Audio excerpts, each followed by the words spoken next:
Je donne à présent la parole à Madame Rosemary DiCarlo. Madame DiCarlo, vous avez la parole.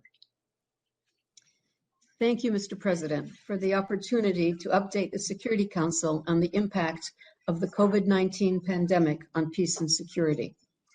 It is sobering to realize that the risks the Secretary General identified to this Council on 2 July are manifesting in a number of countries across the world. But we are also witnessing resilience, innovation, and inclusive political action to mitigate the impact of some of them. Conscious that my briefing will be complemented by those of my colleagues that follow, I'd like to begin by highlighting 3 heightened risks. The first is the erosion of trust in public institutions. This was obviously a problem before the pandemic, and it is not specific to conflict situations. However, such erosion increases fragility and has the potential to drive instability in settings where people perceive authorities have not addressed the pandemic effectively or have not been transparent about its impact. Reports of corruption related to COVID-19 responses are accentuating this trend. Mr. President, this second risk relates to the aggravation of certain human rights challenges during the pandemic, which in turn can fuel conflict. We're witnessing increased discrimination, including in access to health services. Gender-based violence, particularly in the home, surged around the world as COVID-19 lockdowns became necessary. Many of the economic costs of the pandemic are also disproportionately affecting women, who are overrepresented in some of the sectors hardest hit by shutdowns and ensuing layoffs and cuts. There are also growing limitations being placed on the media, civic space, and freedom of expression. Social media platforms are used to spread disinformation about the pandemic, and there's been a rise in stigma and hate speech, especially against migrants and foreigners. To help counter the spread of false and harmful information, the Secretary General launched the Verified initiative to increase the volume and reach of trusted, accurate information surrounding the crisis. Mr. President, the third risk is to political and peace processes.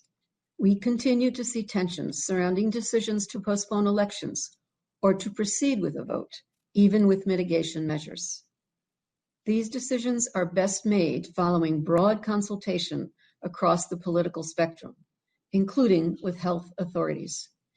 As the UN focal point for electoral assistance, I've ensured that, together with UNDP, we have clear guidance on the operational aspects of holding elections in times of COVID-19.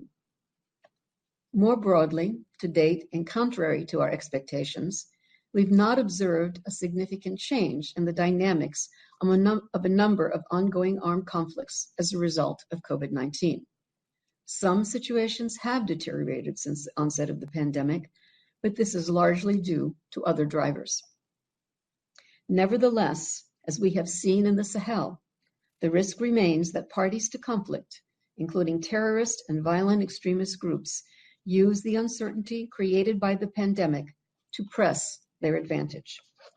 And as we consider the compound and overlapping health, socioeconomic, political, and humanitarian aspects of the pandemic, we cannot but be concerned for the future.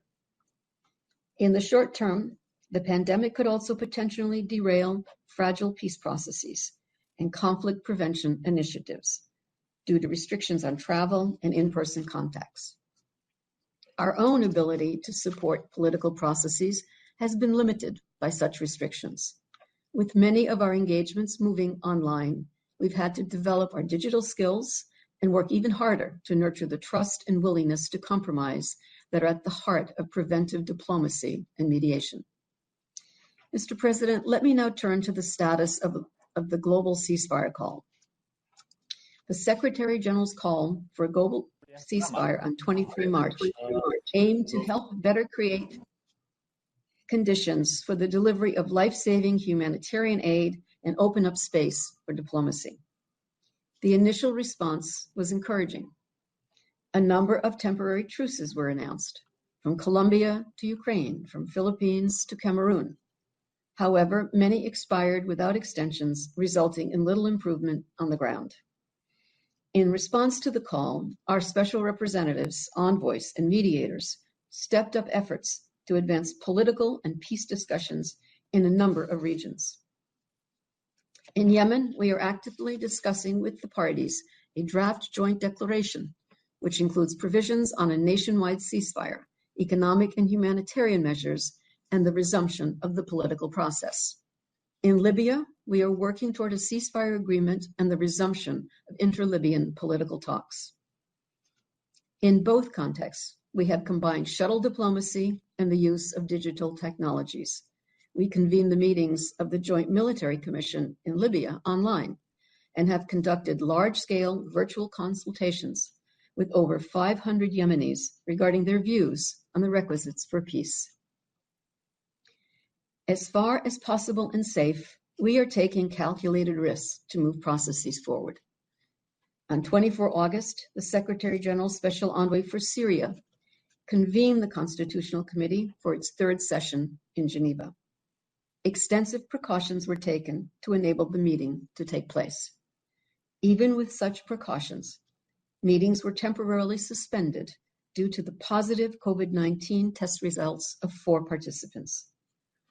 The session resumed following further testing and advice from medical authorities. Also, planning for the new United Nations Integrated Transition Assistance Mission in Sudan, UNITAMS, commenced virtually to avoid delays due to COVID-related restrictions. The planning team then visited Sudan to continue consultations with the government and other key stakeholders to ensure that UNITAMS can start delivering on its objectives by January 2021. We anticipate deploying an advanced team of the mission within weeks. Mr. President, the Security Council's backing for the ceasefire call in Resolution 2532 is significant. Leadership from the Council and the support of member states with leverage are essential if we are to change the calculations of conflict parties, open the space for dialogue, and end these wars. I'll now turn briefly to how we've adapted operations in the midst of the pandemic. First, we've created a joined-up support structure for our missions. The DPPA, DPO, DOS Field Support Group on COVID-19 has been working to strengthen UN risk management systems and to protect our personnel and their capacity to continue critical operations. The well-being of our staff members is of utmost importance. Second, our missions are strongly committed to 8 host countries in their COVID response. In Cyprus, we facilitated the work of the Bicommunal Technical Committee on Health as part of our Good Offices support. In the aftermath of the 4 August explosion in Beirut, UNSCOL has been leading coordination of UN support to Lebanon, including its response to a marked increase in COVID-19 cases after the explosion. In Somalia, UNSOM provided prefabricated buildings to be used for isolation facilities, and with WHO, a testing laboratory in Mogadishu. In Colombia, the United Nations Verification Mission delivered food and biosafety kits to ex-combatants and other communities. The Special Envoy for the Horn of Africa and the Special Representative for Central Africa provided support to IGAD and ECAS in the development of regional COVID-19 response strategies. And the Secretary General's Peacebuilding Fund has also rapidly responded to adapt country-level programming to support the peacebuilding and prevention dimensions of the pandemic. Mr. President, the focus of the Security Council in Resolution 2532 is rightly on situations of armed conflict. But let me conclude by highlighting the risks the wide-ranging impacts of COVID-19 hold for other situations as well, and highlight the magnitude of the challenge of conflict prevention before us. To mitigate COVID-related risks in situations of armed conflict and prevent the possible deterioration of other situations into instability and violence, the collective and individual engagement of members of this Council is indispensable. As the Secretary General has stated, Addressing COVID-19 requires coordination, unity, and solidarity. The better the global response to the pandemic, the better our prospects for the prevention, management, and resolution of conflicts around the world. The Secretary General's decisive engagement in follow-up to the ceasefire call will be the Security Council's decisive engagement in the follow-up to the ceasefire call will be essential. In conclusion, I wish to pay tribute to our staff in the field during these difficult times, especially those who have lost their lives to COVID-19.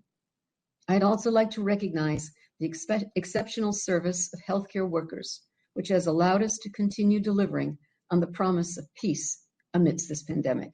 Thank you, Mr. President.